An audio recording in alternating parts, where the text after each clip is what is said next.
SDN 50 Sukadamai Dusun Pelanjau, Desa Bukit Segoler, Kecamatan Tebas, kondisinya cukup memprihatinkan. Hanya mengandalkan 3 ruang kelas untuk kelas 1 sampai kelas 6. Setiap ruang kelas dibagi menjadi 2 bagian yang hanya disekat oleh dinding triplek, sehingga bisa mengganggu proses belajar mengajar di ruang sebelahnya. Bahkan, salah satu ruangan lebih memprihatinkan lagi karena berdindingkan papan dan akan terkena air jika hujan turun. Ibnu Haris, perwakilan sekolah SDN 50 Sukadamai, menjelaskan kondisi sekolah yang tidak selayaknya digunakan siswa untuk memperoleh pendidikan seperti lainnya.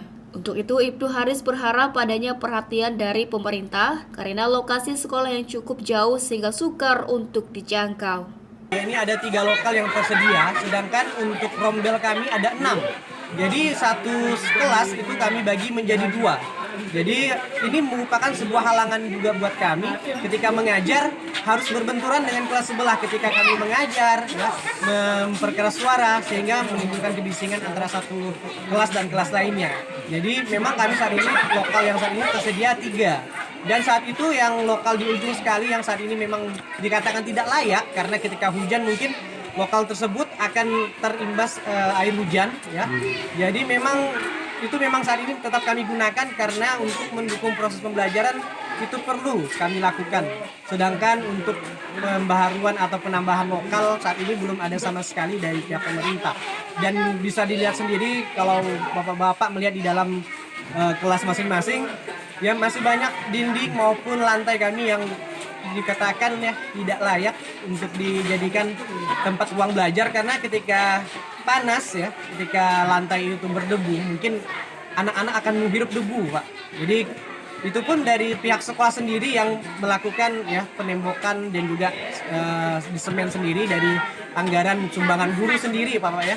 Anggaran guru dan ditambah uang bos saat ini. Jadi ini inisiatif dan daripada pihak kami sekolah karena belum ada memang dari perhatian dari pemerintah mengenai kondisi, dan memang saat ini sekolah kami jarang dikunjungi, ya. Dan saat ini kami bersyukur, Pak, dikunjungi langsung oleh Bapak dari Dinas Kesehatan, ya, dan juga Bapak dari perawat.